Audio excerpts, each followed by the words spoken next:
അവധിയൊക്കെ കഴിഞ്ഞ് ഒരു കുട്ടി ഇവിടെ സ്കൂളിൽ പോവുകയാണ്. ഒരു കാര്യം, ലോക്ക്ഡൗൺ തീർന്നെന്ന് വെച്ച് കൊറോണ മുക്തമായി എന്നല്ല എൻ്റെ അർത്ഥം. നമ്മൾ സൂക്ഷിക്കേണ്ടത് ഇനിയും സൂക്ഷിക്കേണ്ടത്, മാസ്ക് വെക്കേണ്ടത് വെക്കുക, കൈ കഴുകുക. ഇവിടെ സുൽത്താൻ്റെ മുല്ലയൊക്കെ അതേ പൂത്തിരിക്കുന്നുണ്ടോ?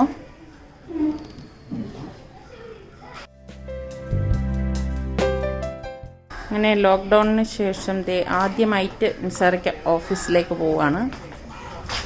സൽമാനാണ് വിടാനായിട്ട് പോകുന്നത്.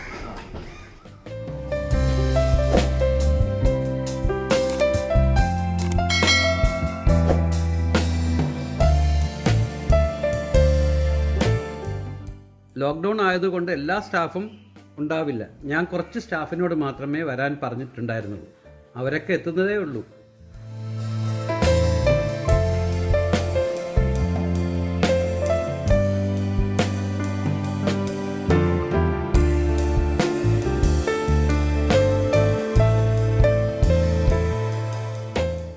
എല്ലാവർക്കും സലു കിച്ചണിലേക്ക് സ്വാഗതം. ഞാൻ സമീറ. ഇന്ന് ഞാൻ വളരെ പെട്ടെന്ന് തന്നെ നമുക്ക് തയ്യാറാക്കിയെടുക്കാൻ പറ്റുന്ന ഹെൽത്തി ആയിട്ടുള്ള 2 റെസിപ്പീസാണ് ഡിന്നറിന് വേണ്ടി ഞാൻ തയ്യാറാക്കാൻ പോകുന്നത്. അപ്പോൾ അതെന്തൊക്കെയാണെന്ന് നമുക്കൊന്ന് നോക്കാം. ഞാനിവിടെ ഒരു പാത്രത്തിൽ കുറച്ചധികം വെള്ളം എടുത്ത് വെച്ചിട്ടുണ്ട്. അത് തിളയ്ക്കാറായിട്ടുണ്ട്. ഇനി ഇതിലേക്ക് നമുക്ക് പാകത്തിനുള്ള ഉപ്പിട്ടിട്ട് നന്നായിട്ടൊന്ന് ഇളക്കി കൊടുക്കാം. വെള്ളം ഇവിടെ തിള വരാറായിട്ടുണ്ട്. അപ്പോൾ ഞാനിവിടെ 200 ഗ്രാമിൻ്റെ സോയ ചങ്ക്സ് എടുത്തിട്ടുണ്ട്. അപ്പോൾ ഞാൻ എപ്പോഴും പറയുന്നത് പോലെ ഈ തിള വരാറാവുന്ന വെള്ളത്തിലേക്ക് നമുക്ക് ഈ സോയ ചങ്ക്സ് ഇട്ട് കൊടുക്കാം. ഒരു 2 മിനിറ്റ് കൊണ്ട് തന്നെ നമുക്കിത് ഒന്ന് റെഡിയായി കിട്ടും കേട്ടോ. അപ്പോൾ നന്നായിട്ടൊന്ന് ഇളക്കി കൊടുക്കണം. തിള വരാറാവുമ്പോൾ മാത്രമേ നമ്മൾ ഇതുപോലെ ഇട്ട് കൊടുക്കാവൂ കേട്ടോ. അതിനുശേഷം ഒരു 2 മിനിറ്റ് കഴിയുമ്പോഴേക്കും നമുക്കിത് ഡ്രെയിൻ ചെയ്തെടുക്കണം. അപ്പം ഞാനിവിടെ 200 ഗ്രാമിൻ്റെ സോയ ചങ്ക്സ് എടുക്കാൻ കാര്യം എന്തെന്ന് വെച്ചാൽ ഞാൻ ഇത് വെച്ചിട്ട് 2 റെസിപ്പിയാണ് ചെയ്യുന്നത്. അപ്പം ആദ്യത്തെ റെസിപ്പിക്ക് വേണ്ടിയിട്ട് ഞാനിവിടെ 2 സവാള എടുത്തിട്ടുണ്ട്. ഈ സവാള ഒന്ന് ചെറുതായിട്ടൊന്ന് കട്ട് ചെയ്തെടുക്കാം. ഇതുപോലെ ചെറുതായിട്ട് വേണം നമ്മളിത് കട്ട് ചെയ്തെടുക്കാനുള്ളത്. അതെ, നമ്മുടെ സോയ 2 മിനിറ്റ് ആയിട്ടുണ്ട്. ഇവിടെ നന്നായിട്ട് തിളച്ച് വന്നിട്ടുണ്ട്. ഇനി നമുക്കിത് ഡ്രെയിൻ ചെയ്തെടുക്കണം. ഇതുപോലെ എടുത്തിട്ട് നമുക്കിനി ഇതൊന്ന് വാഷ് ചെയ്തെടുക്കാം. വാഷ് ചെയ്ത ശേഷം നന്നായിട്ടിത് ഇതുപോലെ ഒന്ന് പിഴിഞ്ഞെടുക്കണം. ഇതിനുള്ളിലെ വെള്ളമെല്ലാം പോത്തക്ക രീതിയിൽ വേണം ഇത് പിഴിഞ്ഞെടുക്കാനുള്ളത്. പിന്നെ ഞാനിവിടെ ഒരു പച്ചമുളക് എടുത്തിട്ടുണ്ട്. ഇതൊന്ന് അരിഞ്ഞെടുക്കാം. വെളിയിൽ നല്ല മഴ പെയ്യാണ് കേട്ടോ.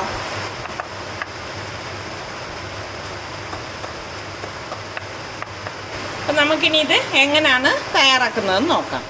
അപ്പോൾ എളുപ്പത്തിൽ തയ്യാറാക്കിയെടുക്കാൻ പറ്റുന്ന ഇറച്ചിക്കറിയുടെ ടേസ്റ്റുള്ള സോയ മസാല ഗ്രേവി തയ്യാറാക്കാൻ വേണ്ടി ഞാനിവിടെ ഒരു പാൻ അടുപ്പത്തേക്ക് വെച്ചിട്ടുണ്ട്. ഈ പാനിലേക്ക് ഞാൻ 2 ടേബിൾ സ്പൂണോളം ഓയിൽ ഒഴിച്ചു കൊടുക്കുകയാണ്. വെളിച്ചെണ്ണ ഒഴിച്ചു കൊടുക്കരുത് കേട്ടോ. വെളിച്ചെണ്ണ ഒഴിച്ചു കൊടുത്താൽ ഈ ഒരു ഗ്രേവിക്ക് അത്ര ടേസ്റ്റ് ഉണ്ടാകത്തില്ല. മറ്റേതെങ്കിലും ഓയിൽ ഇതിലേക്ക് ഒഴിച്ചു കൊടുത്താൽ മതി. ഞാനിവിടെ സൺഫ്ലവർ ഓയിലാണ് ഒഴിച്ചു കൊടുത്തിരിക്കുന്നത്. ഈ എണ്ണയിലേക്ക് ഞാനിവിടെ 1 ടീസ്പൂൺ ചെറിയ ജീരകം, അതായത് ക്യുമിൻ സീഡാണ് ഇട്ട് കൊടുക്കുന്നത്. പിന്നെ ഇതിലേക്ക് 1 പീസ് പട്ട, 3-4 ഗ്രാമ്പൂ, 2 ഏലക്ക, ഇത് ഇത്ര എടുത്തിട്ടുണ്ട്. ഇതും കൂടി ഇതിലേക്ക് ഇട്ട് കൊടുക്കാം. ഇതുപോലെ കൈ കൊണ്ടൊന്ന് തിരുമ്മിയിട്ടിട്ട് കൊടുത്താൽ മതി. ഇനി നമ്മൾ ഈ അരിഞ്ഞു വെച്ചിരിക്കുന്ന പച്ചമുളകും സവാളയും കൂടി ഇതിലേക്ക് ഇട്ടിട്ട് വഴറ്റി കൊടുക്കാം.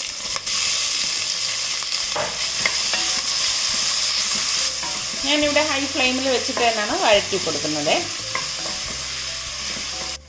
ഇതൊന്ന് വഴണ്ടി വരുമ്പോഴേക്കും ഞാനിവിടെ 1 ടീസ്പൂൺ ജിഞ്ചർ ഗാർലിക് പേസ്റ്റ് എടുത്തിട്ടുണ്ട്. അതും കൂടി ഇട്ട് കൊടുക്കാം.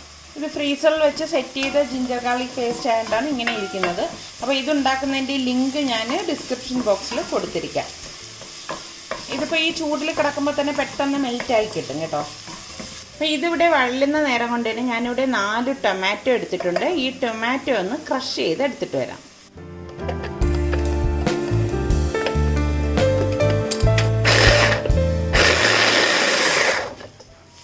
ഇതുപോലെ ഒന്ന് ഇളക്കി കൊടുക്കണം. ഇനി നമുക്കിതിലേക്ക് പൊടികൾ ചേർത്ത് കൊടുക്കാം. ഇതിലേക്ക് ഞാൻ 1/2 ടീസ്പൂൺ മഞ്ഞൾപ്പൊടിയും 2 ടീസ്പൂൺ മല്ലിപ്പൊടിയും 1 ടീസ്പൂൺ ഗരം മസാല പൊടിയും 1.5 ടേബിൾ സ്പൂൺ കാശ്മീരി ചില്ലി പൗഡറും കൂടി ഇട്ടിട്ട് ഇത് നന്നായിട്ടൊന്ന് ഇളക്കി കൊടുക്കണം. ഇതിൻ്റെ ഈ പച്ച മണം മാറുന്നത് വരെ നമുക്കിതൊന്ന് ഇളക്കി കൊടുക്കാം. ഇനി ഇതിലേക്ക് ചിക്കൻ്റെ മാഗി ക്യൂബ് ഞാൻ ഇതുപോലെ ഒരു പീസ് എടുത്തിട്ട് ഒന്ന് പൊടിച്ചിട്ട് കൊടുക്കുകയാണ് കേട്ടോ. ഇത് ചേർത്ത ശേഷം മാത്രമേ നമ്മൾ ഇതിലേക്ക് ഉപ്പിടത്തുള്ളൂ. കാരണം ഇതിൽ ഉപ്പിൻ്റെ ഒരു ഇതുണ്ട്. അപ്പോൾ അത് അഡ്ജസ്റ്റ് ചെയ്യണമെങ്കിൽ ഇതിട്ട ശേഷം നമുക്ക് ഉപ്പിട്ട് കൊടുക്കാം. ഇതുപോലെ മിക്സ് ചെയ്ത് കൊടുത്ത ശേഷം ഇതിലേക്ക് ഞാൻ 2 ടേബിൾ സ്പൂൺ ടൊമാറ്റോ കെച്ചപ്പ് ഇട്ട് കൊടുക്കാം. ഇത്രയും മതി. ഇപ്പോൾ ടൊമാറ്റോ കെച്ചപ്പ് ചേർക്കുമ്പോൾ തന്നെ നല്ല ഒരു കളറും ഉണ്ടാവും, ഒരു പ്രത്യേക ടേസ്റ്റാണ് കേട്ടോ ഇതിന്. ഇനി ഇതിലേക്ക് നമ്മൾ ഈ അടിച്ച് വെച്ചിരിക്കുന്ന ടൊമാറ്റോ ഇല്ലേ അതിട്ട് കൊടുക്കാം. നന്നായിട്ടൊന്ന് ഇളക്കി കൊടുക്കണം. ഞാൻ മിക്സിയുടെ ഈ ഒരു ജാറിലേക്ക് ഒരു 1/4 കപ്പ് വെള്ളം എടുത്തിട്ടുണ്ട്, അതൊഴിച്ചു കൊടുക്കുകയാണ്. ശരിക്കും ഇത് ക്യാമറയിൽ കാണുന്നതിൽ നിന്നും നല്ല കളറാണ് കേട്ടോ. ഇങ്ങനെ കാണുമ്പോഴേക്ക് രാത്രി ആയതുകൊണ്ട് തന്നെ ക്യാമറയിൽ അത്ര അധികം കളർ കിട്ടുന്നില്ല. അപ്പം നമ്മളിതിലേക്ക് ഇതുവരെ ഉപ്പിട്ടിട്ടില്ല. ഇനി വേണം നമ്മളിതിലേക്ക് പാകത്തിനുള്ള ഉപ്പിട്ട് കൊടുക്കാനുള്ളത്.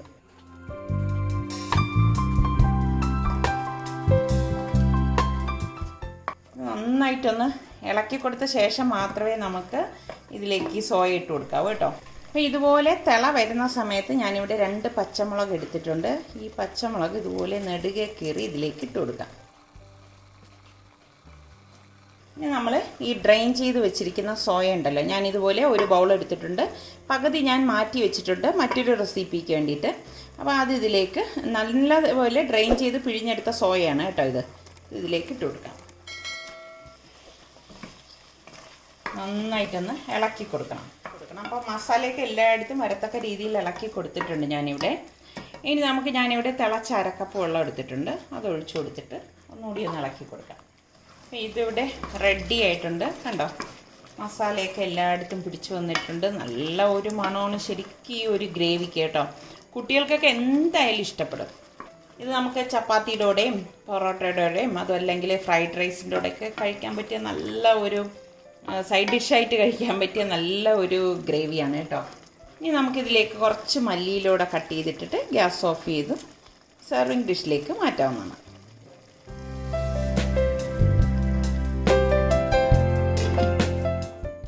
അടുത്ത് ഞാൻ ഉണ്ടാക്കാൻ പോകുന്നത് സോയ മസാല കീമയാണ്. അപ്പം ഞാനിവിടെ ഒരു പാൻ അടുപ്പത്തേക്ക് വെച്ചിട്ട് കുറച്ചധികം തിളച്ച വെള്ളം ഒഴിച്ചു കൊടുക്കുകയാണ്. ഞാനിവിടെ ഗ്യാസ് ഓൺ ചെയ്തിട്ടുണ്ട് കേട്ടോ. പിന്നെ ഞാനിവിടെ ഫ്രോസൺ സ്വീറ്റ് കോണും എടുത്തിട്ടുണ്ട്, ഫ്രോസൺ ഗ്രീൻ പീസും എടുത്തിട്ടുണ്ട്. ഇത് നമുക്ക് ഈ വെള്ളത്തിലേക്ക് ഇട്ട് കൊടുക്കാം. നമുക്കിനി ഇതിലേക്ക് പാകത്തിനുള്ള ഉപ്പിട്ട് കൊടുക്കാം. ജസ്റ്റ് ഇതൊന്ന് നമ്മൾ ഇത് ഇട്ട ശേഷം ഒന്ന് വെട്ടി തിളയ്ക്കുമ്പോഴേക്കും നമുക്ക് ഡ്രെയിൻ ചെയ്തെടുക്കണം. ഇത് ഫ്രോസൺ ആയതുകൊണ്ട് തന്നെ അധികം നേരം ഇട്ട് വേവിക്കേണ്ട ആവശ്യമില്ല കേട്ടോ. കീമയ്ക്ക് വേണ്ടിയിട്ടുള്ള സോയ ചങ്ക്സും ഞാനിവിടെ കണ്ടോ എല്ലാം ഡ്രെയിൻ ചെയ്ത് നന്നായിട്ട് എടുത്തിരിക്കുന്നതാണ്. അപ്പോൾ ഇത് നമുക്കൊരു മിക്സിയുടെ ഒരു ക്രഷറിലേക്ക് ഇട്ടിട്ട് ഒന്ന് ക്രഷ് ചെയ്തെടുക്കണം. ഒട്ടും വെള്ളം ചേർക്കരുത് കേട്ടോ. വെള്ളം ചേർക്കാതെ വേണം നമ്മളിത് ക്രഷ് ചെയ്തെടുക്കാനുള്ളത്. ഇത്രയും മതിയാകും. അപ്പോൾ ഇതിവിടെ തിള വന്നിട്ടുണ്ട്. ഇതിന് നമുക്ക് ഡ്രെയിൻ ചെയ്തെടുക്കാം. ഞാനിവിടെ പാൻ അടുപ്പത്തേക്ക് വെച്ചിട്ടുണ്ട്. ഇതിലേക്ക് ഞാൻ 1.5 ടേബിൾ സ്പൂൺ ഓയിൽ ഒഴിച്ചു കൊടുക്കണം. ഈ എണ്ണയിലേക്ക് ഞാനിവിടെ ഒരു 5 ഗ്രാമ്പും 2 പീസ് പട്ട എടുത്തിട്ടുണ്ട്, ഇതിട്ട് കൊടുക്കാം. ഇനി ഇതിലേക്ക് ഞാനിവിടെ 1 table spoon ginger garlic paste എടുത്തിട്ടുണ്ട്, അതിട്ടിട്ട് ഒന്ന് വഴറ്റി കൊടുക്കാം. ഇതുപോലെ ഒന്ന് വഴണ്ടി വരുമ്പോഴേക്ക് ഞാനിവിടെ ഒരു സവാള ചോപ്പ് ചെയ്തെടുത്ത് വെച്ചിട്ടുണ്ട്. ഈ സവാള ഇട്ടിട്ട് ഇളക്കി കൊടുക്കണം. സവാള ഇവിടെ നല്ലതുപോലെ വഴണ്ട് വന്ന ശേഷം നമുക്കിതിലേക്ക് പൊടികൾ ഇട്ട് കൊടുക്കാം. ഇതുപോലെ നല്ലതുപോലെ വഴണ്ട് വരണം കേട്ടോ. ഞാനിവിടെ 1.5 ടേബിൾ സ്പൂൺ കാശ്മീരി ചില്ലി പൗഡറും 1 ടേബിൾ സ്പൂൺ മല്ലിപ്പൊടിയും 1 ടീസ്പൂൺ മഞ്ഞൾപ്പൊടിയും 1/2 ടീസ്പൂൺ ചെറിയ ജീരകത്തിൻ്റെ പൊടി, അതായത് ക്യുമിൻ പൗഡറാണ്, 1/2 ടീസ്പൂൺ ഗരം മസാല പൊടി, 1/2 ടീസ്പൂൺ കുരുമുളക് പൊടി. പിന്നെ ഇതിലേക്ക് നമുക്ക് പാകത്തിനുള്ള ഉപ്പിട്ട് കൊടുക്കാം. ഇതെല്ലാം കൂട്ടിയിട്ടൊന്ന് വഴറ്റി കൊടുക്കാം. അപ്പോൾ ഈ പൊടികളുടെയൊക്കെ ആ ഒരു പച്ച മണം ഉണ്ടല്ലോ, അത് മാറുന്ന വരെ നമ്മളൊന്ന് വഴറ്റി കൊടുക്കണം. അല്ലെങ്കിൽ എന്തെന്ന് വെച്ചാൽ നമ്മൾ കറി വെക്കുമ്പോൾ ആ ഒരു പൊടികളുടെ ആ ഒരു പച്ച ചുവ ഉണ്ടാവും. അതില്ലാതിരിക്കാനാണ് നമ്മളിങ്ങനെ വഴറ്റിയെടുക്കുന്നത്. അപ്പം ഈ ഒരു ഇതുണ്ടാക്കുമ്പോഴേക്ക് നമ്മൾ ആദ്യം സവാള നല്ലതുപോലെ ഇതുപോലെ വഴണ്ട് വരണം കേട്ടോ, എങ്കിലേ ആ ഒരു കറക്റ്റ് ടേസ്റ്റ് കിട്ടത്തുള്ളൂ. ഇനി ഞാനിവിടെ ഒരു ടൊമാറ്റോ എടുത്തിട്ടുണ്ട്. ഈ ടൊമാറ്റോ ചെറുതായിട്ടൊന്ന് അരിഞ്ഞതിലേക്ക് ഇട്ട് കൊടുക്കാം. നമ്മളിത് ഉണ്ടാക്കി വെച്ച് കഴിഞ്ഞാൽ കുട്ടികൾക്ക് നമുക്ക് ബ്രെഡിൻ്റെ ഇടയിൽ, അതായത് ജാമിന് പകരം ഇത് വെച്ചിട്ട് നമുക്ക് ടോസ്റ്റ് ചെയ്ത് സ്കൂളിലൊക്കെ കൊടുത്തു വിടാം. അതല്ലെങ്കിൽ ഓഫീസിൽ പോകുന്നവർക്ക് ഇത് കൊണ്ടുപോകാം. നല്ല ടേസ്റ്റാണ് കേട്ടോ. ട്രൈ ചെയ്യാത്തവരുണ്ടെങ്കിൽ ഒന്ന് ട്രൈ ചെയ്ത് നോക്കണേ. നന്നായിട്ടൊന്ന് ഇളക്കി കൊടുക്കണം. വീണ്ടും മഴ തുടങ്ങിയിരിക്കുകയാണ്. അപ്പോൾ മഴയുടെ ആ വോയിസാണ് ഇടയ്ക്ക് വരുന്നത് കേട്ടോ. ഇനി നമുക്കിതിലേക്ക് 1 ടേബിൾ സ്പൂൺ നല്ല കട്ടിയുള്ള തൈരിട്ട് കൊടുക്കാം. ഇത് വീട്ടിൽ തന്നെ ഉണ്ടാക്കിയെടുത്ത തൈരാണ് കേട്ടോ. അപ്പം നിങ്ങൾക്ക് ഇതുണ്ടാക്കുന്നതിൻ്റെ വീഡിയോ വേണമെങ്കിൽ ഞാൻ ഇതിൻ്റെ ലിങ്ക് ഡിസ്ക്രിപ്ഷൻ ബോക്സിൽ കൊടുത്തിരിക്കാം. അത് നോക്കി നിങ്ങൾക്ക് തയ്യാറാക്കാവുന്നതാണ്. അപ്പോൾ ഈ തൈര് ഞാൻ ഇതിലേക്ക് ഇട്ട് കൊടുക്കുകയാണ്. നല്ല കട്ടിയുള്ള തൈരായിരിക്കണം കേട്ടോ. എന്നിട്ട് എല്ലാം കൂട്ടിയിട്ട് നന്നായിട്ടൊന്ന് ഇളക്കി കൊടുക്കാം. പിരിഞ്ഞു പോരുത്, പ്രത്യേകം ശ്രദ്ധിച്ചേക്കണം. ഫ്ലെയിം അഡ്ജസ്റ്റ് ചെയ്തിട്ട് വേണം നമ്മൾ തൈര് ചേർത്ത് കൊടുക്കാനുള്ളത്. ഇതുപോലെ ഇളക്കി കൊടുത്ത ശേഷം നമ്മൾ ഈ ക്രഷ് ചെയ്ത് വെച്ചിരിക്കുന്ന ഈ സോയയുടെ കീമ ഉണ്ടല്ലോ, ഇതിലേക്ക് ഇട്ടിട്ട് ഇളക്കി കൊടുക്കണം. അതായത് ഈ മസാലയും ഈ കീമയൊക്കെ നല്ലതുപോലെ മിക്സ് ആവത്തക്ക രീതിയിൽ വേണം നമ്മളിത് ഇളക്കിയെടുക്കാൻ. കുട്ടികൾക്കൊക്കെ നല്ല ഇഷ്ടമാവും കേട്ടോ. അപ്പോൾ അതൊക്കെ ഒന്ന് ഫ്ലെയിം കൂട്ടി കൊടുക്കണേ. നമ്മളിത് ഇളക്കി എടുക്കണം. ഇപ്പം നമ്മൾ ഇവിടെ ഈ ഗ്രീൻ പീസും അതുപോലെ തന്നെ സ്വീറ്റ് കോണും ഡ്രെയിൻ ചെയ്തെടുത്ത് വെച്ചിട്ടുണ്ട്. അതും കൂടി ഇതിലേക്ക് ഇട്ട് കൊടുക്കാം. നിങ്ങൾ ഉണ്ടാക്കുമ്പോൾ നിങ്ങളുടെ കയ്യിൽ ഗ്രീൻ പീസും സ്വീറ്റ് കോണൊന്നും ഇല്ലെങ്കിലും പ്രശ്നമൊന്നുമില്ല കേട്ടോ. എൻ്റെ കയ്യിൽ ഇതിരുന്നത് കൊണ്ടാണ് ഞാൻ ഇതിലേക്ക് ചേർക്കുന്നത്. പിന്നെ ഇതൊക്കെ ചേർക്കുമ്പോൾ ഒരു പ്രത്യേക ടേസ്റ്റാണ്. പിന്നെ നല്ലൊരു ഹെൽത്തി ഫുഡാണല്ലോ ഇത്. അപ്പോൾ എന്തായാലും നിങ്ങൾ എല്ലാവരും ഒന്ന് ട്രൈ ചെയ്ത് നോക്കണം. കുട്ടികൾക്കൊക്കെ വളരെ ഇഷ്ടപ്പെടും. അപ്പം നമ്മളിതുപോലെ ഒന്ന് ഇളക്കി കൊടുത്തുകൊണ്ടിരിക്കണം. ആ ഒരു സോയയുടെ ആ ഒരു സ്മെല്ലോ ആ ഒരു ചൊവയോ ഒന്നും വരത്തില്ല. ഈ ഒരു രീതിയിൽ നിങ്ങൾ തയ്യാറാക്കി നോക്കൂ. ഇളക്കി കൊടുത്തുകൊണ്ട് തന്നെ ഇരിക്കണം. ഇത് മാക്സിമം നമ്മൾ ഡ്രൈ ആക്കി എടുക്കണം കേട്ടോ, എങ്കിലേ ടേസ്റ്റ് ഉണ്ടാവും. എത്രത്തോളം നമ്മളിതിനെ ഇളക്കി ഡ്രൈ ആക്കി എടുക്കുമോ അത്രത്തോളം ടേസ്റ്റ് ഉണ്ടാവും. ശരിക്കും നമ്മളിത് കഴിക്കുമ്പോൾ പറയത്തേ ഇല്ല കേട്ടോ സോയയാണെന്ന്. ശരിക്കൊരു കീമ കഴിക്കില്ലേ, അതായത് മീറ്റിൻ്റെയൊക്കെ കീമ കഴിക്കുന്ന ആ ഒരു ടേസ്റ്റ് തന്നെയാണ് നമുക്ക് കിട്ടുന്നത്. ഇതിപ്പോൾ ഇവിടെ ഡ്രൈ ആയിട്ട് വന്നിട്ടുണ്ട്. അപ്പോൾ നമ്മളുടെ സോയ വെജിറ്റബിൾ കീമയും ഇവിടെ റെഡി ആയിട്ടുണ്ട്. അപ്പോൾ ചപ്പാത്തിക്ക് വേണ്ടിയിട്ട് ഞാനിവിടെ കുഴച്ച് വെച്ചിട്ടുണ്ടായിരുന്നു. അപ്പോൾ ചപ്പാത്തി ഉണ്ടാക്കുന്നതിൻ്റെയൊക്കെ വീഡിയോ ഞാൻ ഇതിനു മുൻപ് കാണിച്ചിട്ടുണ്ട്. അതുകൊണ്ടാണ് പിന്നെ കുഴയ്ക്കുന്നത് കാണിക്കാത്തത്. അപ്പോൾ അതിൻ്റെ ലിങ്ക് ഞാൻ ഇതിൻ്റെ ഡിസ്ക്രിപ്ഷൻ ബോക്സിൽ കൊടുത്തിരിക്കാം കേട്ടോ. അപ്പോൾ നമുക്കിനി ഇത് ഉരുട്ടി പരത്തിയ ശേഷം നമുക്ക് ചപ്പാത്തി ചുട്ടെടുക്കാം. ഈ ഒരു വലിപ്പത്തിലാണ് ഞാനിവിടെ ഉരുട്ടിയെടുത്തിരിക്കുന്നത്. സോയ കൊണ്ടുള്ള ഒരുപാട് വെറൈറ്റി റെസിപ്പീസ് ഞാൻ കാണിച്ചിട്ടുണ്ട്. അതിൽ നിങ്ങൾക്ക് ഇഷ്ടപ്പെട്ടത് ഏതാണെന്നൊന്ന് കമൻറ്റ് ചെയ്യണേ. ഇനി നമുക്കിത് ചൂടായ പാനിലേക്കിട്ട് ചുട്ടെടുക്കാം. ഞാൻ ഇങ്ങനെയാണ് ചപ്പാത്തി ചുടുന്നത്. ഒരു സൈഡിൽ പരത്തും ഒരു സൈഡിൽ ചുടും. അപ്പോൾ രണ്ടും ഒരേ സമയം തന്നെ നടക്കും. അപ്പോൾ വളരെ പെട്ടെന്ന് തന്നെ നമുക്ക് തയ്യാറാക്കി എടുക്കാൻ പറ്റുന്ന സോയ കീമയും അതുപോലെ തന്നെ സോയ മസാല കറിയും ഇവിടെ റെഡി ആയിട്ടുണ്ട്. അപ്പം നിങ്ങളെല്ലാവരും ട്രൈ ചെയ്ത് നോക്കണം. കുട്ടികൾക്കൊക്കെ ഉറപ്പായിട്ട് ഇഷ്ടപ്പെടും. ഞാൻ ഇവിടെ ചപ്പാത്തിക്കൊപ്പമാണ് ഇതവർക്ക് വേണ്ടിയിട്ട് കൊടുക്കുന്നത്. അപ്പം ഇവർക്ക് പല ഇഷ്ടങ്ങളായതുകൊണ്ടാണ് ഇത് 2 ടൈപ്പിൽ ഞാനിവിടെ തയ്യാറാക്കിയെടുത്തത്. ഇതിപ്പം ഇന്ന് മാത്രമല്ല, ഞാൻ നാളെ രാവിലെ ബ്രേക്ക്ഫാസ്റ്റിനും കൂടി എടുക്കും.